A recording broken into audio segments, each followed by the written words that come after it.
フジテレビのスポンサーから大企業が次々に撤退して AC ジャパンの CM で大騒ぎになっています。もしフジテレビがホリエモンやとも堀ちもし YouTube として株を買い占めて新しいチャンネルどんなおつきのしたいですか？そもそも民放が倒産するのが前代問題、テレビ放送を差し続ける世界は向かもない。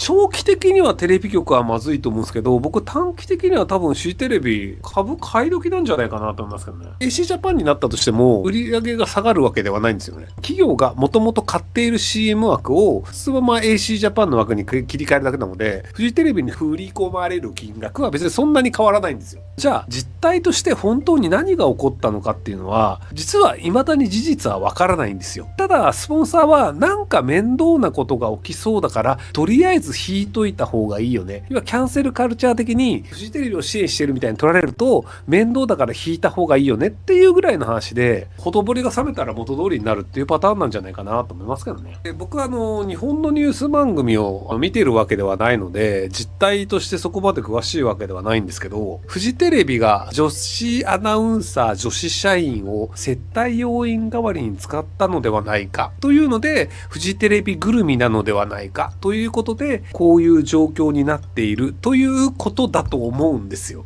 僕はテレビ見てないから違ったらごめんなさい。これ大丈夫ですか？で、そもそものじゃあその話のきっかけは何だったのかっていうので、僕が知る限りは中居くんの飲み会というのが流れて、その後に中居くんが家で料理を作っていて二人っきりになるけどあなた来る？っていうのを被害女性に言って二人っきりで中居くんの家に行くというのが分かった上で休日かなんかに中居くんの家に行ったらしいんですよ。で、それって会社ぐるみの接待要員とはちょっと違う話じゃないのって思うんですよ。会社の飲み会だよって言って社員が行ってみたら別に全然会社の飲み会じゃなかったじゃん、騙されたってなるんだったら、それはフジテレビがグルでやってるのは良くないよねになるんですけど、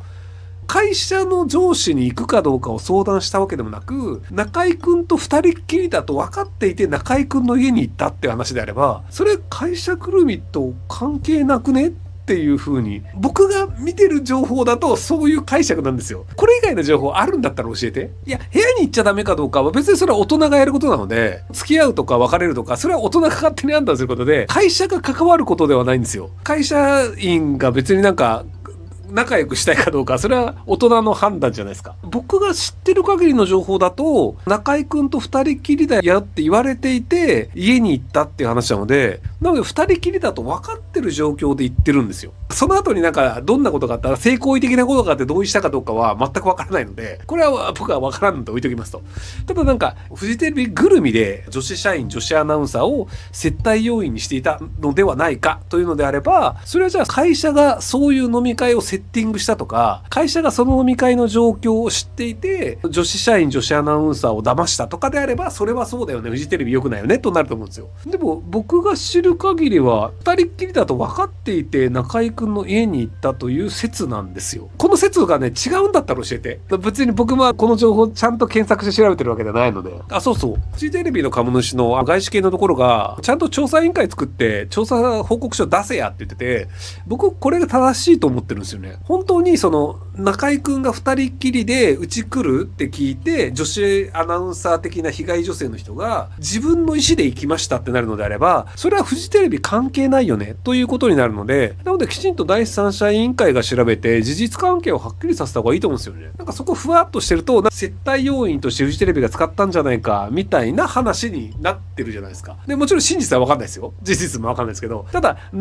れてる限りのそのネット上のおかしな人たちが言ってることは別にして、ある程度週刊誌とかに流れてる事実の情報でいくと、そこをフジテレビがセッティングしたというのはないんじゃないかなと思うんですけど、キマさんではない弁護士を入れるべき。まあフジテレビを擁護するために元フジテレビ社員の弁護士を雇うっていうね。はい。菊間さんも菊間さんでフジテレビの顧問弁護士なのにもかかわらず他社の番組にコメンテーターとして出てフジテレビ用語のコメントをするっていうのはやっぱりあれもどうかと思うんですよね、立場として。はい。でね、どうやらね9000万円も本当ではない説があるんですよね。文春かなんかにあったのでみんな信じたんですけど、実は9000万円ももらってない説っていうのがあって、ただもらってない説も確証は取れてないんですよ。なのでいまいちね何が確証のある事実なのか分かんないので、フジテレビの第三者委員会的なのが調べるっていう方がいいんじゃないかなと思いますけど。いや、立ち回り正しいとは僕は思わないです。あくまで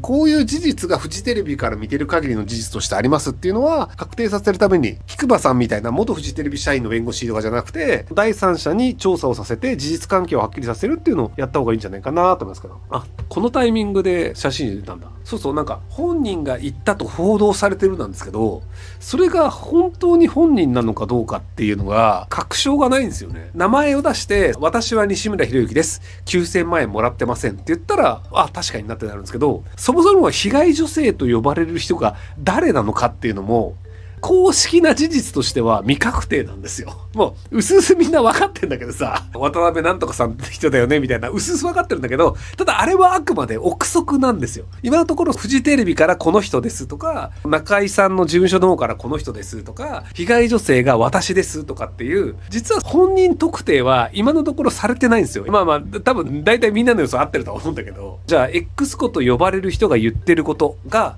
本当にその被害女性本人なのかも、実ははっきりしてないんですよ。ほぼ全部憶測になっちゃうんですよ。だから僕は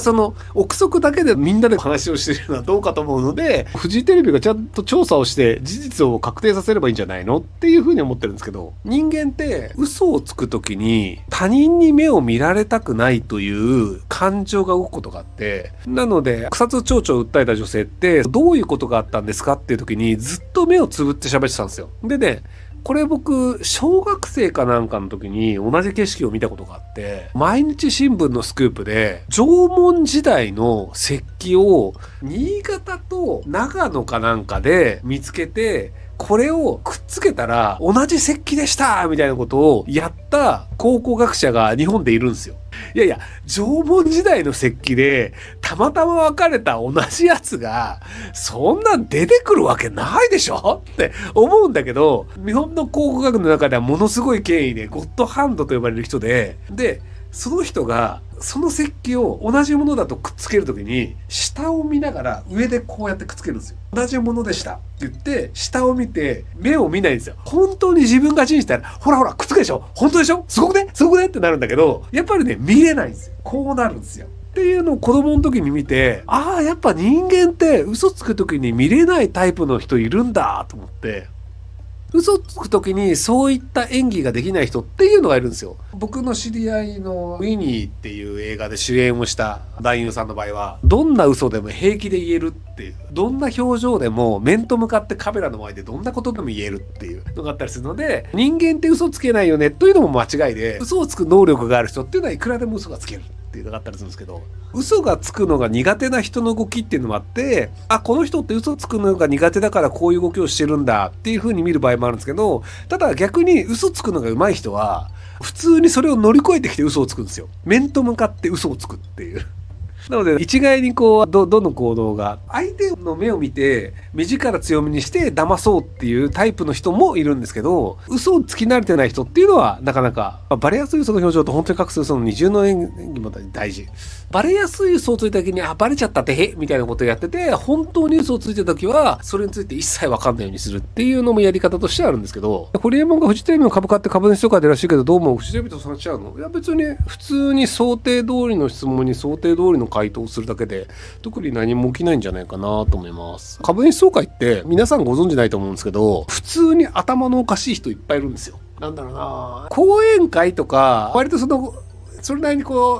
価値のある人がなんか喋ります。で、会場から質問くださいみたいな時に、自分の感想を言いたいがためにマイクに行く人たちっているんですよ。で、それと同じで株主総会も自分の意見を言いたくて言っているおじいちゃんっていうのが結構いるんですよ。おばあちゃんもたまにいると思うんだけど、もうあんまりね、おばあちゃんいないかな。なんかね、自分の意見を大勢の前で言いたがるおじいちゃんっているので、株主総会って全然わけのわかんないどうでもいいことを喋る人っているんですよ。そういう人と対処というのは慣れてるので、あ、そのタイプの人ねっていう感じだと思います。はい。オルトメディア、テレビ局って、特にフジテレビはコネ保有 100% でどう思いますか？コネは芸能人、財界、政治家などの既得権益、慶応コネの含め内部進学者とそんな勉強授業で苦戦して安い電波量で高い利益による日本人一の年収入学式には芸能人が前、そこに変更報道で背負ってて無理ゲーと思いませんか？昔そこまで人気なくひょうきん族など新しい番組とかありましたが、幕末のよ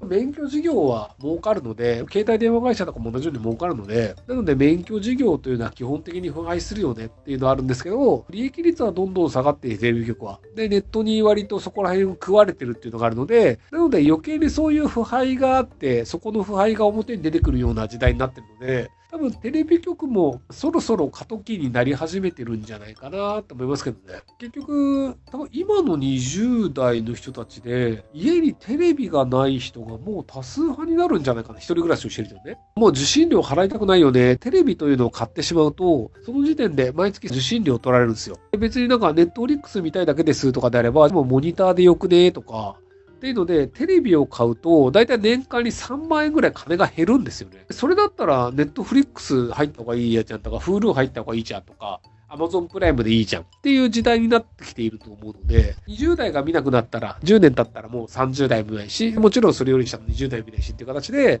NHK の受信料を取るというのが、結果として僕はテレビ業界の首を絞めてると思ってるんですけど、このまま時間の問題でテレビはどんどん弱ってしまうので、多分 NHK の受信料というのをやめさせないと民放も共倒れになると思うんですよね。NHK 全然興味ないです。フジテレビだけ見たいです。テレビ朝日が見たいですっていう人も、テレビを買った時点で NHK 受信料月3000円ぐらいを無理やり払わされるんですよ。そうすると、フジテレビを見たいのになんで3000円払わなきゃいけないのとか、TBS 見たいのになんで3000円払わなきゃいけないのっていうので、じゃあテレビ買わなくていいよねっていうことになっちゃう。